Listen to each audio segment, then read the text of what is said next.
Assalamualaikum warahmatullahi wabarakatuh. Saya Rika Hermayulis, kelas A3, mahasiswa PJJ PAI UIN Syahibir Syekh Nurjati. Melalui video ini saya akan berbagi pengalaman hidup tentang bagaimana sholat dapat merubah cara saya memandang hidup. Ini nyata yang saya alami sendiri. Melaksanakan sholat bagi saya bukan sekedar kewajiban sebagai seorang muslim, tetapi juga merupakan sarana pembentuk karakter pengendali diri. Setiap kali saya menunaikan sholat, saya merasa diingatkan kembali menata niat, menata hati, dan mengendalikan emosi.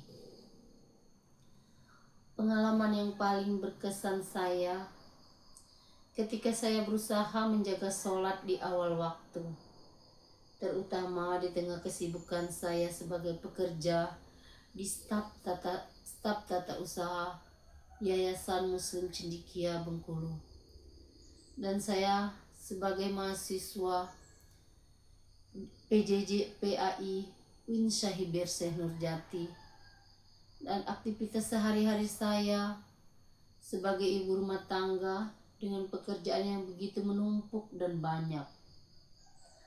Awalnya terasa sulit, tetapi lama-kelamaan saya menyadari bahwa disiplin dalam sholat membentuk saya menjadi pribadi yang lebih teratur dan bertanggung jawab. Selain itu, sholat juga menyadarkan saya tentang kerendahan hati dan kesabaran. Ketika saya bersujud, saya merasa betapa kecilnya saya di hadapan Allah SWT dalam dan menumbuhkan rasa syukur serta keikhlasan, dan menyadari berbagai ujian hidup, di mana titik terendah saya di saat itu. Saya menikah dan saya hamil anak pertama kami, yaitu diuji dengan cobaan yang begitu berat menurut saya. Saya mengalami pendarahan yang begitu hebat. Di waktu itu saya sedang mengandung anak saya umur 7 bulan. Tapi nggak tahu itu dari mana asal darah. Menurut dokter, itu semua yang saya alami normal, tapi tak tahu darah itu berasal dari mana. Sampai saya disuruh istirahat total, tidak boleh bangun dari tempat tidur. Alhamdulillah sampai waktunya anak kami lahir. Kami masih tinggal bersama mertua. Saya merasa dengan kehadiran anak saya yang pertama, saya sangatlah bahagia. Ya Allah, mungkin cobaan itu Engkau berikan untuk menguji kesabaran kami. Tetapi datang lagi cobaan yang baru, ujian yang baru dari Allah. Kami diusir dari keluarga kami sendiri dengan keadaan tidak mempunyai apa-apa dan tidak mempunyai uang sepeser pun. Tapi itulah, di dalam sholat saya selalu berdoa, ya Allah, begitu berat ujian yang Engkau berikan. Berikanlah jalan yang terbaik untuk kami, ya Allah. Berikanlah kami kekuatan, ya Allah, dalam menghadapi cobaan hidup ini. Datanglah seorang sahabat dari suami saya, memberikan pinjaman uang sebanyak 500.000. Di situ saya merasa, ya Allah, walaupun cobaan yang Engkau berikan, tetapi masih ada orang yang akan membantu kami, ya Allah. Kemudian uang itu kami gunakan untuk kehidupan kami sehari-hari. Setelah beberapa hari berjalan, ada kabar bahwa di Yayasan Muslim Cendekia ini sedang mencari penjaga sekolah. Kami temui kepala sekolahnya. Kebetulan kepala sekolah itu adalah guru saya waktu masih SMP dan SMA, pembina pramuka saya, Bapak Darul Kalam MAG MSy. Di sana kami diajak tinggal di sini, suami saya sebagai penjaga sekolah dan saya sebagai staf tata usaha di yayasan ini.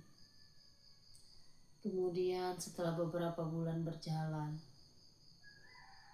suami saya diterima bekerja di PT atau di pabrik Batanghari Bengkulu Pratama. Ya Allah, begitu berat ujian yang Engkau berikan ya Allah. Tetapi alhamdulillah saya ucapkan berkali-kali rasa syukur ya Allah. Setelah sekian lama cobaan yang Engkau berikan, maka Engkau berikan kami kebahagiaan ya Allah, yang bertubi-tubi juga ya Allah. Ya Allah, di dalam sholat saya selalu berdoa.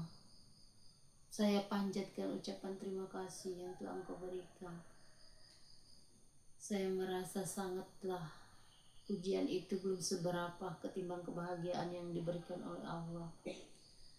Karena setelah Ia berikan ujian yang bertubi-tubi, maka Ia berikan juga kebahagiaan ya Allah. Kami merasa sangatlah senang, kami merasa sangatlah bahagia. Semenjak tinggal di sana, semua yang kami impikan, semua yang kami harapkan, kami dapatkan. Kemudian sampai saat ini, saya bisa bersekolah menjadi mahasiswa PJJ PAI UIN Saiber Syekh Nurjati. Setiap malam, setiap waktu saya selalu berdoa, ya Allah, berikan yang terbaik untuk kami ya Allah. Karena di dalam sholat, mungkin inilah hikmahnya.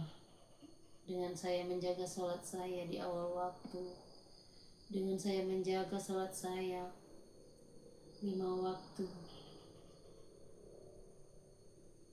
cobaan yang tadi bertubi-tubi dibalas dengan kebahagiaan yang sangatlah bahagia, sehingga saya tidak bisa membalasnya dengan atau mengucapkannya dengan kata-kata.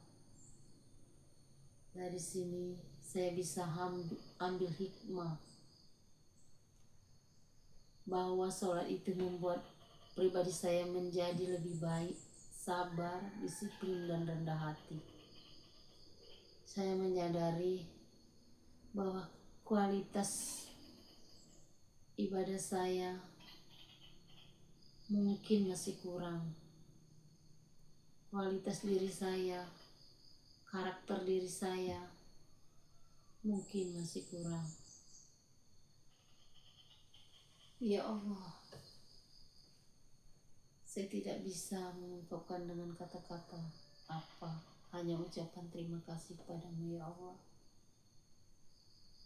bahwa pengaruh sholat yang saya kerjakan itu di awal waktu dan selalu berdoa, berzikir, sangatlah besar dalam kehidupan saya. Sholat bagi saya bukan hanya menyambung saya dengan Allah, tetapi juga membentuk cara saya berinteraksi sesama dalam kehidupan sehari lebih tenang dan lebih bermakna. Mungkin inilah yang saya dapat utarakan dalam refleksi sholat bagi saya sendiri. Demikian, wassalamualaikum warahmatullahi wabarakatuh.